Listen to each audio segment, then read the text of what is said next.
ഹരേ കൃഷ്ണ. ഇനി നമുക്ക് 19ാമത്തെ ശ്ലോകമാണ് നോക്കാനുള്ളത്. നമ്മൾ ഭഗവാന്റെ 14 അവതാരങ്ങളെക്കുറിച്ച് പറഞ്ഞു കഴിഞ്ഞു. ഇനി അടുത്തത് 15ാമത്തെ അവതാരം മുതൽക്കുള്ളതാണ് നോക്കുവാനുള്ളത്.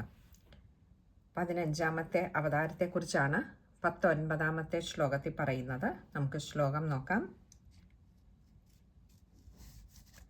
പഞ്ചദശം വാമനകം കൃത്വാഗാധധ്വരം ബലേ പദത്രയം യാചമാന പ്രത്യാദിത്സുസ്ത്രിവിഷ്ടപം. പഞ്ചദശം 15ാമത് വാമനകം, വാമനരൂപത്തെ, അതായത് പൊക്കം കുറഞ്ഞ രൂപത്തെ, വാമനമൂർത്തി രൂപത്തെ, കൃത്വാഗാധധ്വരം, കൃത്വ അഗാധ അധ്വരം, ഇങ്ങനെ 3 വാക്കുകൾ ചേരുന്നതാണ് കൃത്വാഗാധധ്വരം. കൃത്വ എന്ന് പറഞ്ഞാൽ ധരിച്ചിട്ട്, എടുത്ത്, അണിഞ്ഞിട്ട്, അതായത് അങ്ങനെ ഒരു രൂപത്തെ കൈക്കൊണ്ടിട്ട്, എടുത്തിട്ട്. അഗാധ എന്ന് പറഞ്ഞാൽ അവിടേക്ക് എത്തിച്ചേർന്നു, പ്രാപിച്ചു. എവിടെ? അധ്വരം, യാഗശാലയെ പ്രാപിച്ചു. ബലേ എന്ന് പറഞ്ഞാൽ ബലിയുടെ, നമ്മൾ മഹാബലി എന്നൊക്കെ അറിയപ്പെടുന്നത് ഒരു പക്ഷേ ഈ സംഭവത്തിന് ശേഷമാണ്. മഹത്വം പൂർണ്ണമായും, ബലിരാജാവിൻ്റെ മഹത്വം പൂർണ്ണമായും വെളിപ്പെട്ട് കഴിഞ്ഞപ്പോഴാണ് മഹാനായ ബലിരാജാവ്, മഹാബലി എന്ന പേരിൽ അറിയപ്പെടുവാൻ തുടങ്ങിയത്. അതിനു മുൻപ് ബലി എന്ന് മാത്രമായിരുന്നു രാജാവിൻ്റെ പേര്. അപ്പോൾ ആ ബലിയുടെ യാഗശാലയെ പ്രാപിച്ചു. പദത്രയം യാചമാന, പദത്രയം,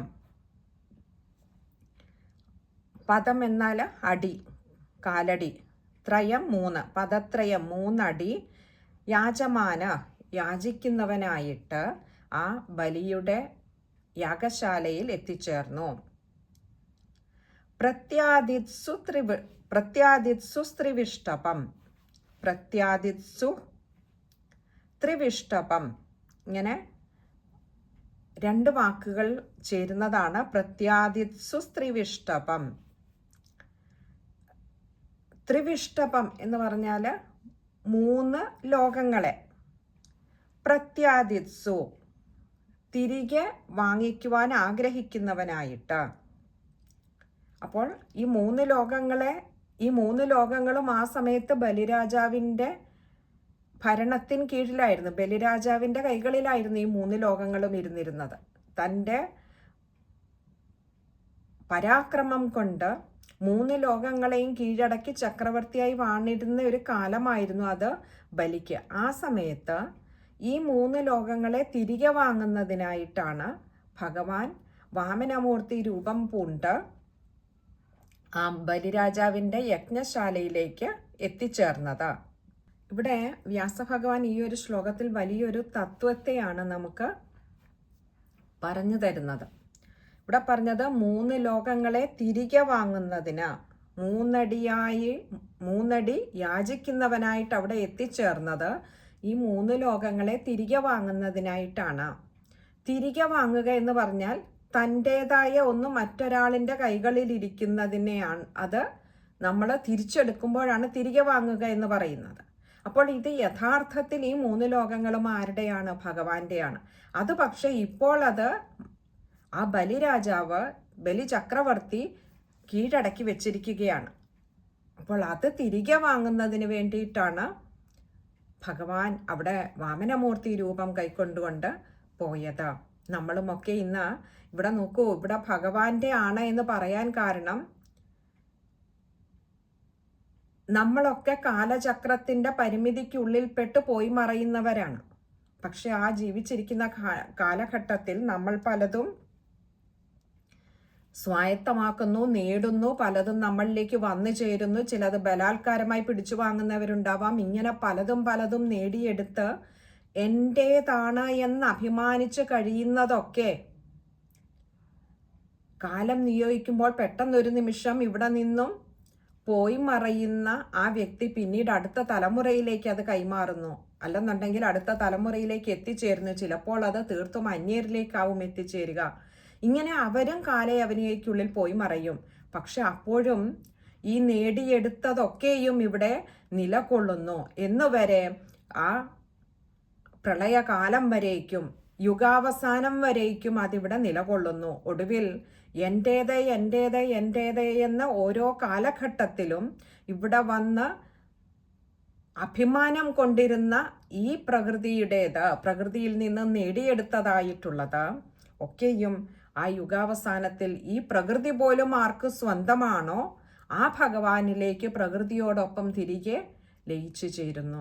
അപ്പോൾ ഇവിടെ പറയുകയാണ് ഭഗവാൻ ഇതൊക്കെ തൻ്റെയാണ്. ഇവിടെ ബലി അത് സ്വന്തമാക്കിയിട്ട് താൻ ഇതിൻ്റെയൊക്കെ ഏക ഉടമസ്ഥനാണ്, ഈ വിശ്വം മുഴുവൻ ഇന്ന് തൻ്റെ കാൽക്കീഴിലാണെന്നൊരു അഹങ്കാര ഭാവം വന്നപ്പോൾ ഭഗവാൻ തന്നെ ഒന്ന് ചിരിച്ചു. തൻ്റെ സ്വത്തിനെ, തൻ്റേതായിട്ടുള്ളതിനെ ഈ ബലി തൽക്കാലത്തേക്കൊന്ന് ഭരണം ഏറ്റെടുത്തപ്പോഴേക്കും അഹങ്കാരം അല്ലെങ്കിൽ മതം വല്ലാതെ ബലിയെ പിടിമുറുക്കുന്നു എന്ന് കണ്ടപ്പോൾ, ബലിയാകട്ടെ നല്ലൊരു ഭക്തനും കൂടിയാണ്. അതുകൊണ്ട് തന്നെ തൻ്റെ ഭക്തനിൽ മതം വന്നാൽ അതിനെ ഇല്ലാതെയാക്കുവാൻ ഭഗവാൻ പല രൂപത്തിലും ഭാവത്തിലും എത്തിച്ചേരുന്നത് പോലെ, എന്നിട്ട് ഏതൊന്നാണോ മതത്തിന് ഹേതുവായിരിക്കുന്നത് അതിനെ തിരികെ എടുത്ത് ഭക്തനെ ശുദ്ധമാക്കുന്ന ഭഗവാൻ ഇവിടെ ഈ ബലിയുടെ മതത്തിന് കാരണം ഈ 3 ലോകങ്ങളും തൻ്റെ കാൽക്കീഴിലാണെന്നുള്ള തോന്നലാണെന്ന് തിരിച്ചറിഞ്ഞുകൊണ്ട് അതിനെ തിരികെ എടുക്കുന്നതിനായിട്ട് ഭഗവാൻ ഇവിടെ വാമനമൂർത്തി രൂപം പൂണ്ട് 3 അടി യാചിക്കുന്നവനായിട്ട്, നോക്കൂ, ബലാത്കാരമായി പിടിച്ചെടുക്കുകയല്ല, ബലിയിൽ നിന്നും അത് യാചിച്ചു വാങ്ങുകയായിരുന്നു. താൻ സർവ്വതിനും ഉടമയാണ്, സർവ്വതും തികഞ്ഞവനാണെന്ന ഭാവത്തിൽ നിന്നിരുന്ന ബലിയിൽ നിന്നും സർവ്വതിനും ഉടമയായിട്ടുള്ള ഭഗവാൻ ചെന്ന് യാചിച്ചു വാങ്ങുകയാണ് തിരികെ. ഇത് 3 തന്നെയും, ഈ 3 ലോകങ്ങളെയും ഭഗവാൻ യാചിച്ചു വാങ്ങുകയാണ്. ചോദിച്ചത് ഈ 3 ലോകങ്ങളെ അല്ലെങ്കിലും 3 അടിയായി ഭഗവാൻ ചോദിച്ചത് ബലിയുടെ മതത്തിന് നിമിത്തമായി വർത്തിക്കുന്ന ഈ 3 ലോകങ്ങളെ തന്നെയായിരുന്നു. ഇനി നമുക്ക് ആ ശ്ലോകം ഒന്നുകൂടി നോക്കാം. പഞ്ചദശം വാമനകം കൃത്വാഗാധധ്വരം ബലേ പദത്രയം യാചമാന പ്രത്യാദിത്സുസ്ത്രിവിഷ്ടപം. ശ്ലോകം വായിക്കുമ്പോൾ ശ്രദ്ധിക്കേണ്ട കാര്യങ്ങൾ: കൃത്വാഗാധധ്വരം, അവിടെ വിശ്ലേഷണമുള്ളത് കൊണ്ട് അകാരം നീട്ടിയെടുക്കുക. അവിടെ കൃത്വാ അഗാധ അധ്വരം, പദം പിരിക്കണ്ട. നമ്മൾ മനസ്സിലാക്കി വായിക്കുമ്പോൾ, പദങ്ങൾ എന്താണെന്ന് മനസ്സിലാക്കി വായിക്കുമ്പോൾ തെറ്റുകൂടാതെ വായിക്കാൻ പറ്റും. തന്നെയുമല്ല, ഇവിടെ കൃത്വാഗാധ അധ്വരം, ദായുടെ അകാരം ശ്രദ്ധിക്കുക, അധ്വരമാണ്. അതുപോലെ ബലേ യാചമാന, രണ്ടിടത്തും വിസർഗമുണ്ട്, പകുതി ഹകാരത്തിൽ വായിക്കുക. പിന്നെ അടുത്ത നമുക്ക് വായിക്കുമ്പോൾ തെറ്റുവരാൻ സാധ്യതയുള്ള ഒരു പദമാണ് പ്രത്യാദിത്സു സ്ത്രീവിഷ്ടപം. അത് നമ്മൾ പ്രത്യാദിത്സു സ്ത്രീവിഷ്ടപം, ത്രിവിഷ്ടപമാണ്, സാ ജോയിൻ ചെയ്യാൻ വന്നതാണ്. എന്നിരുന്നാലും പദം പിരിക്കരുത്, പദം പിരിക്കാതെ തന്നെ അത് വായിക്കുവാൻ ശ്രമിക്കുക. ഇനി അടുത്തത് 20ാമത്തെ ശ്ലോകമാണ്. അവതാരേ ഷോഡശമേ പശ്യൻ ബ്രഹ്മദ്രുഹോ നൃപാൻ ത്രിസപ്ത കൃത്വ കുപിതോ നിക്ഷത്രാമകരോന്മഹീം. അവതാരേ എന്ന് പറഞ്ഞാൽ അവതാരത്തില്, ഷോഡശമേ 16ാമത്തെ, ഷോഡശം എന്നാൽ 16, ഷോഡശമേ 16ാമത്തെ. അപ്പോൾ 16ാമത്തെ അവതാരത്തില് പശ്യൻ കാണുന്നവനായിട്ട്, ബ്രഹ്മദ്രുഹോ, ദ്രുഹ എന്നാൽ ദ്രോഹിക്കുക, ബ്രഹ്മദ്രുഹ ബ്രാഹ്മണരെ ദ്രോഹിക്കുന്നവരായിട്ട് കണ്ടിട്ട്, നൃപാൻ, നൃപൻ എന്നാൽ രാജാവ്, നൃപാൻ രാജാക്കന്മാരെ അപ്പോൾ അന്നത്തെ കാലത്ത് ബ്രാഹ്മണരെ ദ്രോഹിക്കുന്ന രാജാക്കന്മാരാണെന്ന് കണ്ടിട്ട് ഭരണാധികാരികൾ എപ്പോഴും ബ്രാഹ്മണരെ സംരക്ഷിക്കുന്ന, എൻ്റെ പ്രജകളെ ഒന്നാകെ തന്നെ സംരക്ഷിക്കുന്നവരാകണം. പ്രത്യേകിച്ചും ബ്രഹ്മജ്ഞാനികളായിട്ടുള്ള ബ്രാഹ്മണരെ, അത് ആ നാടിൻ്റെ എല്ലാ തരത്തിലുമുള്ള സാംസ്കാരികമായിട്ടാണെങ്കിലും മറ്റു തരത്തിലുള്ളതുമായിട്ടുള്ള എല്ലാ ഐശ്വര്യത്തിനും നിദാനമായിട്ടുള്ളവരാണ് ബ്രഹ്മജ്ഞാനികളായിട്ടുള്ള ബ്രാഹ്മണർ. അവർ അടുത്ത ഒരു തലമുറയെ നല്ലൊരു സംസ്കാരത്തിലേക്ക് കൊണ്ടുവരുന്നതിനും അവർ അത്യന്താപേക്ഷിതമാണ്. ഒരു രാജ്യത്ത് സന്മാർഗികളായിട്ടുള്ളവരുണ്ടെങ്കിലേ പിൻപേ വരുന്ന തലമുറകളും സന്മാർഗികളായി മാറുകയുള്ളൂ. മുമ്പേ ഗമിച്ചീടിന് ഗോവ് തൻ്റെ പിമ്പേ ഗമിക്കും ബഹുഗോക്കളെല്ലാം. അപ്പോൾ സന്മാർഗികൾ ഉണ്ടെങ്കിൽ ആ രാജ്യത്ത് കുറേ പേരെങ്കിലും ആ സന്മാർഗത്തിലൂടെ ചരിക്കുവാൻ താല്പര്യം കാണിക്കും. അങ്ങനില്ലാതെ നയിച്ചുകൊണ്ടിരിക്കുന്നത് ദുർമാർഗികളാണ്, ദുഷ്ടരായാൽ, ദുശ്ചിന്തകളുള്ളവരായാൽ തലമുറയ്ക്ക്, പിന്നീട് വന്നുകൊണ്ടിരിക്കുന്ന തലമുറയ്ക്ക് നേരായ വഴി കാണിച്ചു കൊടുക്കുവാൻ ആളുകളില്ലാതെ ഒരു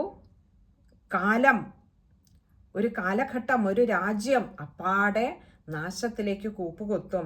അങ്ങനെ ഇവിടെ അന്നത്തെ കാലത്ത് ഭരിച്ചുകൊണ്ടിരുന്ന രാജാക്കന്മാരൊക്കെ ബ്രാഹ്മണരെ ദ്രോഹിക്കുന്നവരാണെന്ന് കണ്ടിട്ട് ഭഗവാൻ 16ാമത്തെ അവതാരത്തിൽ ത്രിസപ്തകൃത്വഃ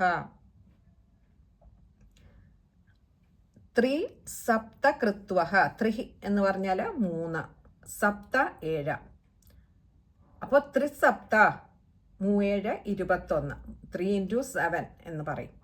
അപ്പോൾ അങ്ങനെ 21 പ്രാവശ്യം കുപിതോ നിക്ഷത്രാമകരോന്മഹീം. കുപിതഃ എന്ന് പറഞ്ഞാൽ കോപിച്ചവനായിട്ട്, കോപാകുലനായിട്ട്. ഭഗവാന് സഹിച്ചില്ല ബ്രാഹ്മണരെയൊക്കെ ഇങ്ങനെ ദ്രോഹിക്കുന്നത് കണ്ടിട്ട്. അങ്ങനെ കോപിഷ്ഠനായിട്ട് ഭഗവാൻ 21 പ്രാവശ്യം നിക്ഷത്രാമകരോന്മഹീം, നിക്ഷത്രാം അകരോത് മഹീം, ഇങ്ങനെ 3 വാക്കുകൾ അവിടെ വരുന്നുണ്ട്. നിക്ഷത്രാം എന്ന് പറഞ്ഞാൽ ക്ഷത്രിയന്മാരോട് കൂടാത്തവരായിട്ട്, ക്ഷത്രിയന്മാരില്ലാത്തവരാക്കി തീർത്തു. എന്താ? മഹീം, ഭൂമിയെ, അകരോത് എന്ന് പറഞ്ഞാൽ ചെയ്തു. അപ്പോൾ ഭൂമിയെ ക്ഷത്രിയന്മാരില്ലാത്തവ ഒരു ഇടമാക്കി മാറ്റി എന്ന് പറഞ്ഞാൽ, അന്നേ കാലത്ത് ബ്രാഹ്മണരെ ദ്രോഹിച്ചിരുന്ന, നമുക്കറിയാം രാജ്യം ഭരിക്കുന്നത് ക്ഷത്രിയരായിരിക്കും. അപ്പോൾ ആ ക്ഷത്രിയരെ, ബ്രാഹ്മണരെ ദ്രോഹിച്ചിരുന്ന ക്ഷത്രിയന്മാരെ ഒക്കെ ഭഗവാൻ 21 വട്ടം, ഇവിടെ പരശുരാമ അവതാരത്തെക്കുറിച്ചാണ് പറയുന്നത്. അങ്ങനെ 16ാമത്തെ അവതാരത്തിൽ ഭഗവാൻ പരശുരാമന്റെ അവതാരം കൈക്കൊണ്ടു വന്നിട്ട്, അങ്ങനെ ഒരു അവതാരം കൈക്കൊള്ളാനുള്ള കാരണത്തെയാണ് സൂചിപ്പിച്ചത്. രാജാക്കന്മാര് അന്ന് ബ്രാഹ്മണരെയൊക്കെ വല്ലാതെ ദ്രോഹിക്കുന്നത് കണ്ടിട്ട്, അല്ലെങ്കിൽ ബ്രാഹ്മണരെ ദ്രോഹിക്കുന്നതിൽ തൽപരരായിരുന്ന രാജാക്കന്മാര് ഭരിച്ചിരുന്ന കാലത്ത് ബ്രാഹ്മണരുടെ സങ്കടം കണ്ടിട്ട് കുപിതനായിട്ട് ഭഗവാൻ ഇവിടെ പരശുരാമാവതാരം എടുത്തു വന്ന് 21 വട്ടം ഭൂമിയാകെ ചുറ്റി സഞ്ചരിച്ച് ഈ ഭൂമിയെ ക്ഷത്രിയരില്ലാത്ത ഒരു ഭൂമിയാക്കി മാറ്റി. എന്ന് പറഞ്ഞാൽ ബ്രാഹ്മണരെ ദ്രോഹിച്ചിരുന്ന എല്ലാ ക്ഷത്രിയരെയും ഭഗവാൻ കൊന്നൊടുക്കി.